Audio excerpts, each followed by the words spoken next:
telling the time steadily, sensibly, never too quickly, never too slowly, telling the time for Trumpton.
The mayor is out on his balcony looking very agitated. Where is Mr. Troop? I wish he'd hurry up. He really should be in good time today, of all days. Here comes Mr. Troop. He seems to be rather excited too. A red carnation for the mayor, please, Mrs. Cobbett. There we are, Mr. Troop. Isn't it a lovely day? Yes, yes, Mrs. Cobbett, but I haven't time to stand and talk. Not this morning. Dear, dear, says Mrs. Cobbett. They do seem to be in a tizzy this morning. Whatever's going on? Now, Mr. Troop, says the mayor, is everything ready? I think so, your worship. Chippy Minton is starting on the notice boards, and I've ordered the silver cup. Ah, yes, the tidy-up Trumpton cup. Though I say it myself, Mr. Troop, that was one of my most brilliant ideas. Trumpton is becoming thoroughly untidy. What we need is a week's good tidy-up and a really splendid prize for the best effort. It's a marvellous idea, your worship. Just wait until everyone reads the posters. The posters, says the mayor. I must go and have a word with Mr. Munnings at once. Rag on a bone!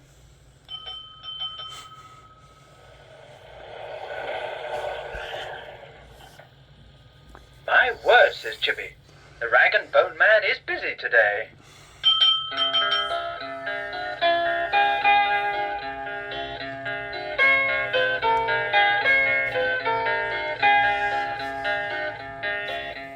Rags, bottles and bones I cry, rags and bones I buy. Listen for me as I'm passing by.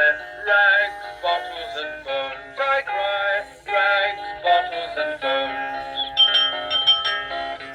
Bric-a-brac, bicycles, books or brass, rags and bones I buy. Pottery, pewter or china and glass, rags, bottles and bones I cry, rags, bottles and bones.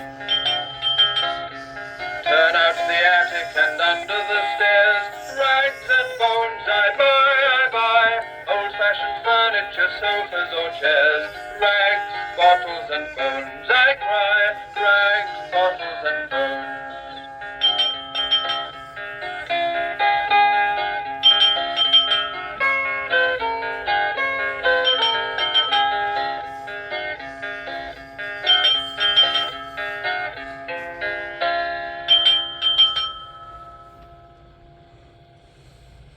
He'd better call on us, says Nibs. Mum's always saying she's going to have a good turnout one of these days.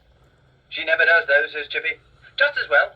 A lot of the things in my workshop may look like rubbish, but they're really very important. Come on, Nibs. We'd better get started. Meanwhile, in Chippy's workshop, Mrs. Minton is going to have a good turnout. Chippy told her about the mayor's tidy-up Trumpton week at breakfast time, and she thinks it's a splendid idea. That rocking horse has been standing there for years, she says. I can't think why Chippy keeps it. The children are much too big for it, and in any case it's got a broken leg. It's high time we threw it away. Rag and bone! The rag and bone man, says Mrs. Minton. Just what I need.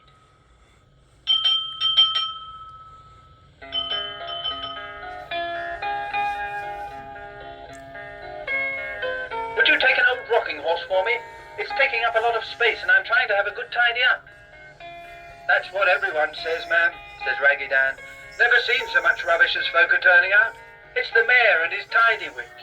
I just don't know what to do with it all. Oh dear, says Mrs. Minton. Don't say you can't manage the rocking horse after all. Well, says Raggy Dan, I dare say I can. Shall I come in and carry it out for you? Yes, please, says Mrs. Minton.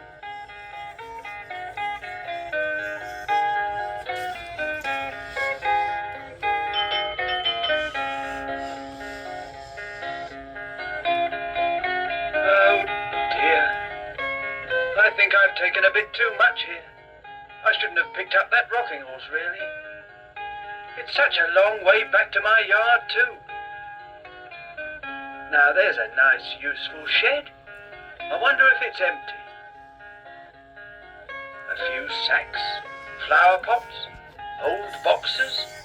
Plenty of room for a bit more. Wouldn't hurt. Just for an hour or two. I'll collect it later. And Raggy Dan is going to put all the rubbish off his barrow into the shed.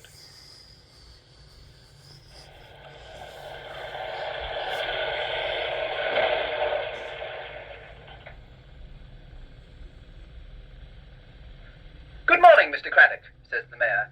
I expect you've heard of the Tidy Up Trumpton Week. Oh, yes, your worship. As a matter of fact, I'm just going to tidy up the tool shed. Not that it's in a terrible mess, you understand. Just my usual visit to straighten things up. As you know, I like things tidy myself.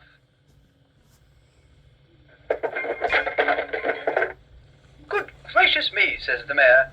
For a man who likes things tidy, this is a terrible mess, Mr. Craddock. It looks like a jumble sale. And what's that? A rocking horse? Seems like it, sir. But I don't know how it got there, I'm sure. Nothing to do with me. Well, Mr. Craddock, I think you'd better have a good big bonfire, don't you? And now I must be going. I have to open the new children's ward at the Trumpton Hospital this afternoon. I certainly will have a bonfire, says Mr. Craddock. I've never seen such rubbish. And in my shed, too.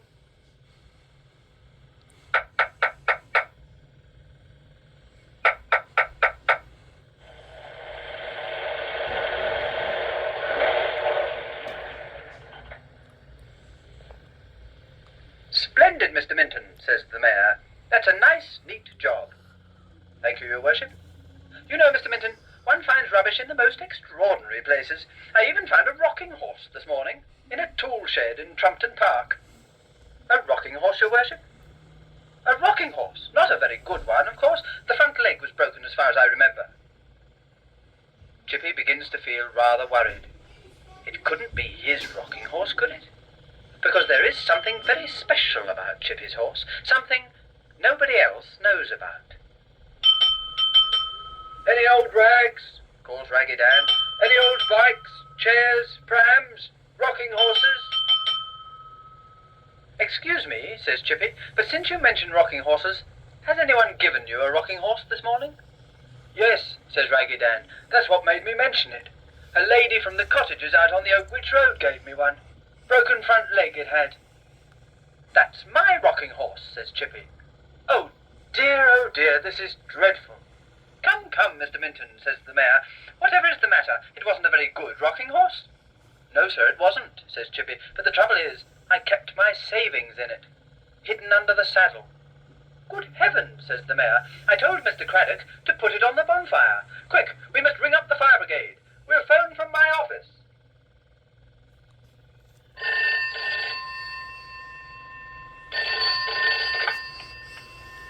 Trumpton Fire Station. Captain Flack here. A fire? A real fire? Oh, a bonfire. Still, you never know, it might get out of hand. Yes, your worship, we'll be there at once.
Chippy. Captain Flack, you were just in time. You've rescued all my savings. What, in that horse? Says Mr. Craddock. That's a silly thing to do. Why ever don't you keep your money in the bank? I will after this, says Chippy. I should hope so too, says the mayor. Here, says Raggy Dan, what's going on? You mustn't burn all that stuff. That's good quality rubbish. Then you must take it away, Mr. Dan, says the mayor, all except the rocking horse. And I want that for the children's ward of the new Trumpton Hospital. Will you mend it for me, Mr. Minton? Certainly, your worship, says Chippy. I'll make it look as good as new. Now, Mr. Dan, I have decided to present you with the Tidy-Up Trumpton Cup. Without your help, we could never have done so well. One can't tidy up a town without somebody to take away the rubbish. Will you come to the band concert this afternoon to receive it? Oh, says Dan. Thank you, your worship. I'll be there.